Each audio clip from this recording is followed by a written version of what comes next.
Happy करवा चौथ। आप सबको बहुत बहुत बधाई हो करवा चौथ का।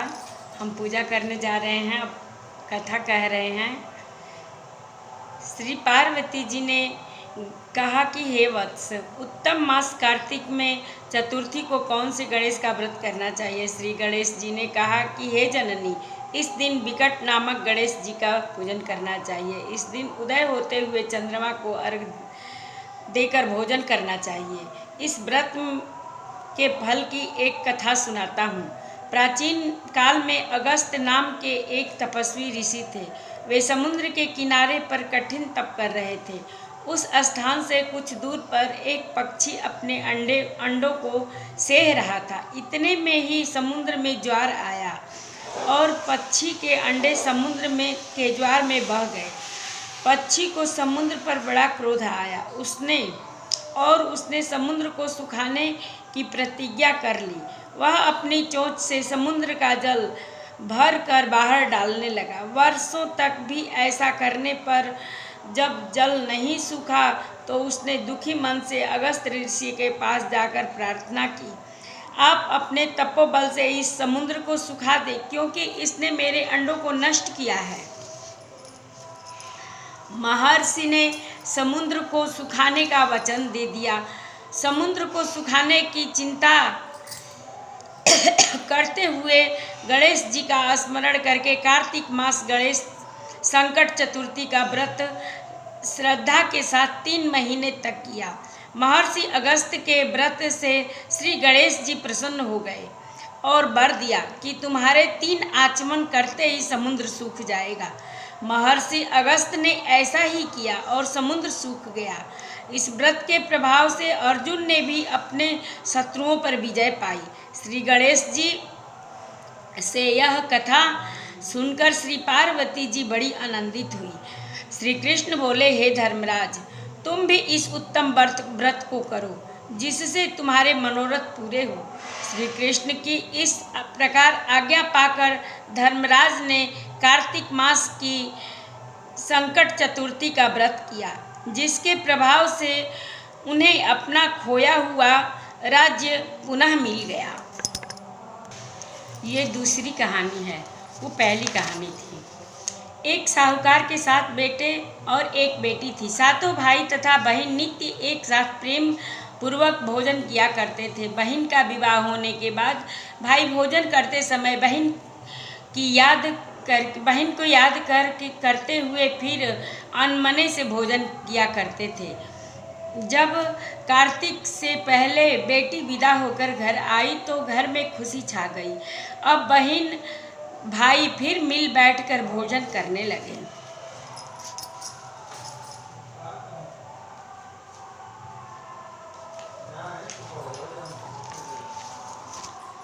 कार्तिक कृष्ण पक्ष में करवा चौथ का व्रत किया जाता है। घर में लड़कों की बहुएं, माँ और बहन सभी ने व्रत रखा। शाम को सातों भाई भोजन करने बैठे तो उन्होंने बहन को भोजन करने के लिए कहा। बहन बोली, आज वह चंद्रमा निकलने पर अर्घ्य देकर भोजन करेगी। भाई चुप होकर भोजन करने को तैयार हो गए, पर सबसे छोटा भाई बहन से बहुत प्यार करता था। उसने सोचा कि बहन चंद्र के निकलने तक कैसे भूखा रह सकेगी। उसने भाइयों से सलाह करके वृक्ष के सहारे सीढ़ी लगाई और चलनी के पीछे दीपक रखकर उसने प्रकाश को चंद्रमा बता दिया और भोली बहन को अर्घ देने को कहा। भाइयों ने इस तरह बहन से अर्घ दिलाकर भोजन करने को कहा।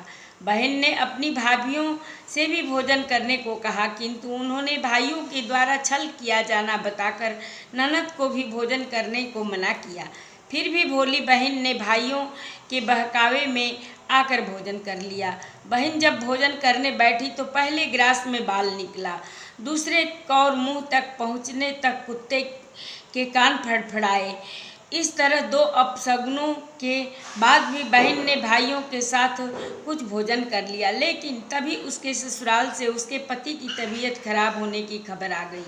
वह छोटे भाई को लेकर जब तक ससुराल पहुंची तब तक पति की मृत्यु हो चुकी थी। वहां उसकी मौत पर भारी कोहराम मचा हुआ था। माँ ने अपनी लड़की को ससुराल भेजते समय समझाया कि जब वह पति के गांव पहुँचे तो घर जाते समय रास्ते में जो भी बड़े व्यक्ति और स्त्रियां मिले उनके पांव छूती जाना और आशीर्वाद प्राप्त करना। उसने ऐसा ही किया। जब वह पति के घर पहुंची तो वहां का हाल देखकर वह हतप्रभ हो गई। मुख से एक बार चीख निकली और फिर वह गुमसुम सी एक ओर बैठ गई। उसकी सास ने उसे धरती पर पड़े पति के पास लाकर बैठा दिया। कुछ देर पीछे वह जोर जोर से डकारने लगी और बोली, हाय, भूल से मैंने व्रत को भंग कर दिया। श्री गणेश जी महाराज, आप मुझे क्षमा कर दो, मेरा अपराध आप ही क्षमा करोगे। इस तरह वह कहती हुई जोर जोर से रोती जाती थी।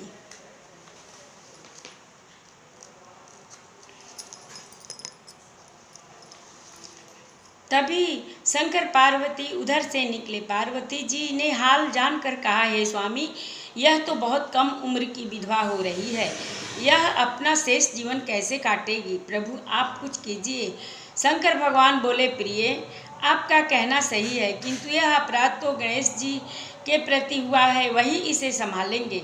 उन्होंने गणेश जी से उसे सुहागिन बने रहने के लिए कुछ करने को कहा। तब गणेश जी ने व्रत खंडन करने की उसकी भूल को क्षमा कर दिया और कहा कि वह अब अगली करवा चौथ का व्रत करने में भूल ना करे। तब उसका पति राम राम कर उठ बैठा और बोला, मैं तो आज बहुत सोया हूँ। घर में आनंद छा गया। बहू ने वर्ष के सभी चौथ माता के व्रत किए। सभी चौथ माताओं में कार्तिक की सबसे बड़ी करवा चौथ का व्रत करके अखंड सौभाग्य पाने की बात कही। तब उसने कार्तिक आने पर करवा चौथ का व्रत विधि पूर्वक किया और अपने पति सहित सुख से रहने लगी। अब वह प्रतिवर्ष करवा चौथ का व्रत हंसी खुशी से किया करती थी। हे करवा चौथ माता, आपने जिस तरह साहूकार की बेटी को व्रत करने पर उसके पति को दीर्घायु प्रदान कर उसे सौभाग्य दिया, उसी तरह प्रसन्न होकर सभी व्रत करके इस कथा को पढ़ने सुनने वाली देवियों को भी उत्तम और अखंड सौभाग्य प्रदान करना। बोलो करवा माता की जय। करवा चौथ माता का तीसरी कहानी।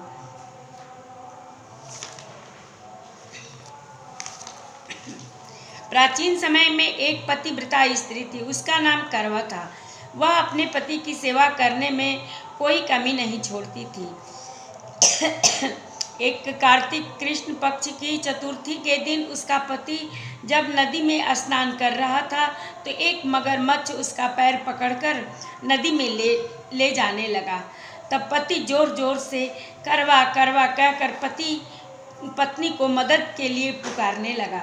पत्नी ने यह सब देखा तो उसने अपनी साड़ी से एक सूत खींचकर मगर की ओर फेंक दिया। वह उस सूत के धागे से बंधकर पति को आगे नहीं ले जा सका। करवा ने फिर धर्मराज को पुकारा।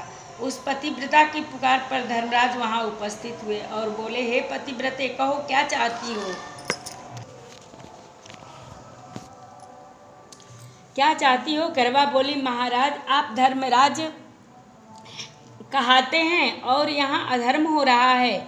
देखो, मेरा पति नदी स्नान कर रहा था तो इस मगरमच्छ ने उसे पकड़ लिया। आप इसे मारकर मेरे पति को बचाएं। यमराज बोले, हे पुत्री, मगरमच्छ की आयु अभी मरने की नहीं हुई है।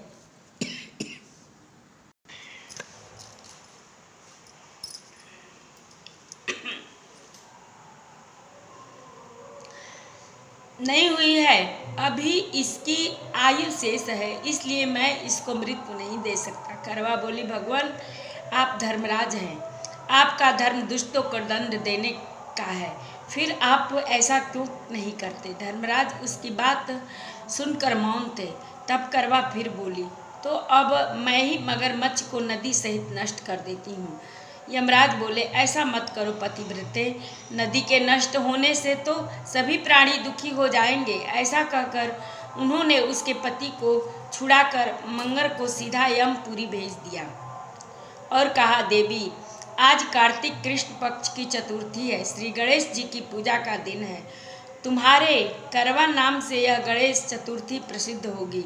इस दिन जो सुहागिनें अपने पति की दीर्घायु के लिए चंद्रोदय होने पर अर्घ्य देकर पूजा करेंगी, उनकी इस व्रत के प्रभाव से समस्त मनोकामनाएं पूर्ण होंगी। आज तुम्हारा पतिव्रत धर्म भी धन्य हुआ, जो तुमने अपने पति के प्राण बचाए। उसी समय से यह करवा चौथ व्रत पतिव्रताओं में प्रसिद्ध हुआ। हे करवा चौथ माता, जैसा पुण्य फल पतिव्रता करवा को आपने अपनी कृपा से प्रदान किया, उसी तरह समस्त पतिव्रताओं को उनके करवा चौथ व्रत का फल प्रदान करके उनके पतियों को दीर्घायु एवं सुख प्रदान कराएं। करवा माता की चौथी कहानी। करवा चौथ माता की चौथी कहानी। एक समय पांडु पुत्र अर्जुन नीलगिरी पर्वत पर तपस्या करने चले गए। उनके पीछे उनके भ्राता और द्रौपदी को अनेक संकटों का सामना करना पड़ा। साथ ही द्रौपदी भी अर्जुन के विनय में चिंतित रहने लगी। एक दिन द्रौपदी ने भगवान श्री कृष्ण का स्मरण किया और उनके दर्शन देने पर उनको अपने संकटों के विषय में बताया। तब शोकाकुल सती द्रौपदी को धैर्य बधाते हुए श्री कृष्ण ने संकटों के निवारण हेतु एक प्राचीन कथा सुनाकर यह व्रतानुष्ठान करने का परामर्श दिया। उन्होंने द्रौपदी को बताया कि एक बार महिलाओं को कष्टों से दुखी देखकर पार्वती जी ने भोलेनाथ से कोई ऐसा व्रत बताने को कहा जो सुहागिन स्त्रियों को हर प्रकार से सुखी बनाए, उनके पतियों को दीर्घायु प्रदान करे, उन्हें सदा सुहागिनें रखे। तब श्री शंकर जी ने उनको इस प्राचीन व्रत का वर्णन कर विवाहित स्त्रियों को हर प्रकार से सुख संपन्न रहने एवं उनके पतियों को दीर्घायु प्रदान करने वाला व्रत बतलाया। उन्होंने कहा, एक समय ब्राह्मण परिवार था जिसमें 4 पुत्रों के अलावा एक कन्या गुणवती थी।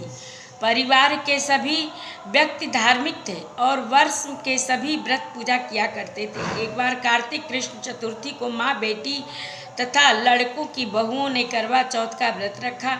सायंकाल तक व्रत पूजा की समस्त तैयारियां हो गई। चंद्रोदय होने की प्रतीक्षा हो रही थी। घर में पूड़ी पकवान बने थे। बेटी गुणवती को पकवानों की सुगंध ने उनकी भूख को जगा दिया। उसे भूखी और व्याकुल देखकर उनके दयालु भाइयों ने छल से भोजन कराने को सोचा। उन्होंने पीपल वृक्ष की आड़ में नकली चंद्रमा दिखाकर बहन गुणवती को अर्घ्य दिलाया और उसे भोजन करा दिया। भोजन करने पर बैठी कि उसके ससुराल से अचानक पति के देहांत होने की खबर आ गई। वह चित्कार करती हुई अपने ससुराल पहुंची। वहां स्त्रियां तरह तरह की बातें करने लगी। कोई बोली कि व्रत खंडिनी आ गई, कोई कहती अपने पति को ब्याह होते ही चुड़ैल खा गई। एक तो पति के मरने पर उसे गहरा सदमा लगा। दूसरे स्त्रियों की ऐसी तीखी बातों से उसका मन इतना बेवल हो गया कि वह धरती पर पछाड़ खा खा कर रोने लगी। हाय, मैं सचमुच ही राक्षसी हूँ, मैंने अपने पति को खाया है। सचमुच ही राक्षसी हूँ, मैंने अपने पति को खाया है। हाय, मैं इतनी भूखी थी कि मैंने भोजन नहीं, अपने पति को ही खाकर भूख बुझाई। इस तरह विलाप करती हुई गुणवती अपने पति के साथ सती होने के लिए भागी भागी श्मशान में पहुंच गई। चिता में कूदना ही चाहती थी कि चौथ माता ने उसे रोक लिया और बोली, बेटी तुम्हारी भूल नहीं, तुम्हारे भाइयों ने भुलावे में डाल दिया। देख, तेरा पति अब जीवित हो उठा है, तुम घर जाकर उसकी प्रतीक्षा करो। गुणवती घर पहुंची तो उसका पति वहां बैठा मिला। घर में चारों ओर खुशियां छा गई। स्त्रियां कहने लगी कि गुणवती का पतिव्रत धन्य है, सत्य है। तब गुणवती सहित स्त्रियों ने अगले करवा चौथ आने पर व्रत विधि पूर्वक पारण करने का निश्चय किया। कार्तिक कृष्ण पक्ष में जब फिर करवा चौथ आई तो गुणवती ने सब भांति विधि पूर्वक व्रत किया। कृष्ण जी बोले, हे द्रौपदी, तुम भी इस व्रत को करके अपने समस्त संकट दूर कर सकोगी। यह कार्तिक मास अगला ही मास है। तुम करवा चौथ का व्रत को विधि पूर्वक करोगी तो अपने भी सभी संकटों से मुक्ति पाओगी। करवा चौथ माता की 5वीं कहानी। एक वणिक परिवार में 7 बेटों की बहुएं थी। 6 बहुओं के पीहर वाले बहुत धनी थे और भरे पूरे परिवार के थे। छोटी 7वीं बहू के परिवार में कोई भाई बहन और नहीं था तथा वह बहुत गरीब थी। इसी कारण 6 बहुओं के पीहर से बहुत सा दान दहेज आया था और उसके पश्चात भी उसके भाई जब तक बहुत सा सामान भी लाते रहते थे। इस तरह परिवार में उन 6 बहुओं का बड़ा मान सम्मान था। छोटी बहू घर का सारा काम काज करती थी किंतु सभी उसकी बुराई करते थे। प्यार से उसके सास ससुर भी नहीं करते थे और उसे खरी खोटी सुनाते रहते थे। एक दिन छोटी बहू घर से अकेली निकल पड़ी और बियावान जंगल में जाकर जोर जोर से दहाड़े मारकर रोने लगी। आज करवा चौथ व्रत का दिन है। उसका जेठानी के घर से करवा चौथ व्रत के लिए उसके भाई करवा और सौभाग्य की सामग्री की पिटारियाँ लेकर आया था। छोटी बहू के घर में कोई कौन था जो उसके लिए कुछ लाता। इसी से वह दुखी होकर जंगल में रोती हुई विचरने लगी। एक नाग उसके रोने को सुन रहा था। वह अपने बिल से निकलकर उसके सामने आया और मनुष्यों की बोली में पूछने लगा, बहन क्यों रो रही हो? आज तो करवा चौथ का व्रत का दिन है, हंसी खुशी व्रत करो। छोटी बहू पहले तो नाग को देखकर डर गई, फिर साहस करके बोली, आज करवा चौथ का व्रत का दिन है। सब बहुओं के भाई आज करवा और बहुत सा सामान लेकर आए हैं। मेरे पीहर में कोई नहीं है जो मेरे लिए करवा और सामान लाता। काश मेरा भी कोई भाई होता तो मेरे लिए करवा लाता। यह सुन नाग को दया आ गई। बोला, बेटी तुम अपने घर जाओ, शायद तुम्हारा कोई मुँह बोला भाई घर पर करवा लेकर आए। यह सुन छोटी बहू घर जाकर संतोष से काम करने लग गई। कुछ देर बाद एक मनुष्य आया और छोटी बहू की सास से बोला, मैं छोटी बहू का भाई हूँ। उसके बचपन में ही मैं बाहर जाकर रहने लगा था, अब घर आया हूँ। आज करवा चौथ है, मैं उसके लिए करवा और सुहाग की पिटारी का कपड़ा लाया हूँ। सास ससुर और सभी बहुएं उसके लाए हुए बहुमूल्य सामान को देख आंखें फाड़ फाड़ कर देखने लगी। वाह, कितना सामान और इतना बेशकीमती है। छोटी बहू ने प्रसन्न होकर अपने भाई का सत्कार किया और सास ससुर ने भी उसको प्रेम से भोजन आदि कराकर विश्राम करने को कहा। करवा चौथ का व्रत हंसी खुशी हो गया। अगले दिन छोटी बहू का भाई उसकी सास से बोला, माता जी मैं बहन को कुछ दिन घर ले जाकर रखूँगा, आप इसे मेरे साथ भेज दे। सास ने उसे प्रसन्नतापूर्वक उस भाई के साथ भेज दिया। वह मनुष्य रूप में नागों का राजा था।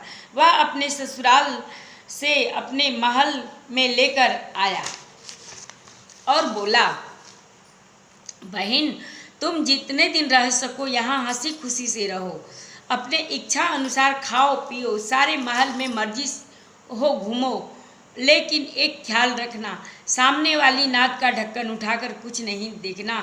छोटी बहू भाई के महल में आराम से रह रही थी। एक दिन जब भाई कहीं गया था तो उसने नाद का ढक्कन उठाकर देखने का विचार किया। उसने महल में नाद के ढक्कन को उठाया तो उसमें उसे नाग के बच्चे इधर उधर घूमते मिले। जब उसे किसी के आने की आभास हुआ तो उसने जल्दी से उस ढक्कन को ढक दिया और जल्दी जल्दी में ढक्कन रखने से एक नाग के बच्चे की पूंछ ढक्कन से कट पड़ गया और वह उससे कट गया। शाम को नाग भैया आया। बहन ने सच बात कहकर अपनी गलती मानते हुए भाई से क्षमा मांगी। नाग भैया ने उसे क्षमा कर दिया। वह पूछ कटा नाग बंडा बंडा नाम से बड़ा चिढ़ता था। उसने एक दिन नागिन माँ से पूछा उसकी पूछ कैसे कटी। जब उसे मालूम हुआ कि उसकी बहन ने नाद का ढक्कन जल्दी जल्दी में रख दिया था तो उसकी पूछ कट गई। बंडा बोला, मैं आज उससे बदला लूँगा, कुछ नहीं जानता। माँ ने उसे समझाया कि यह गलती से हुआ, जानकर तो नहीं हुआ ना। बंडा बोला, यह मैं नहीं जानता, मैं उससे जाकर बदला जरूर लूँगा। एक दिन बंडा अपनी बहन के घर चुपचाप पहुँचकर छिप गया। वह अवसर की ताक में था कि उसे काट कर घायल करे। कमरे में जहाँ बंडा छिपा था और छोटी बहू बैठी थी वहीं उसकी सास आई और बातों ही बातों में उसने बहू से पूछा, बहू तुझे सबसे प्यारा कौन लगता है? बहू ने तुरंत प्रसन्न होकर कहा, माता जी, मुझे तो बंडा भैया सबसे प्यारा लगता है। बंडा यह सुन ही रहा था। वह सोचने लगा, मुझे धिक्कार है जो मैं अपनी बहन को जानबूझकर काटने आया था। वह वहाँ से चुपचाप लौटने लगा। तभी उसे याद आया कि कल करवा चौथ का व्रत होने वाला है। उसने वहाँ से लौटकर करवा और अन्य ढेर सारा सामान इकट्ठा किया और अपनी बहन के घर लेकर पहुँच गया। बहन उसकी सास ने उसका बहुत प्यार से स्वागत किया। जब वह अपने घर पहुँचा तो माँ से पूछा, क्या तुमने अपनी बहन से बदला लिया? बंडा बोला, माँ, वह तो मुझसे बहुत ज़्यादा प्यार करती है। ऐसी बहन से कौन बदला लिया जा सकता है? कोई बदला नहीं लेगा। अब तो बंडा अपनी बहन के घर हर करवा चौथ पर अन्य सामान लेकर जाने लगा। सब लोग भाई बहन के प्यार से बहुत खुश हुए। हे करवा चौथ माता, तुमने छोटी बहू के जैसे दुख के दिल के फेरे उसी तरह अपने अन्य व्रत करने वाली माता बहनों के दुखों को दूर रखना और सुहागिनों को उसका सुहाग अक्षय कर उसको सब प्रकार के संतानों सहित सुख संपत्ति प्रदान करना। बोलो करवा चौथ माता की जय। एक ही में ये 5 कहानी है। आप सबको करवा चौथ की हार्दिक शुभकामनाएं।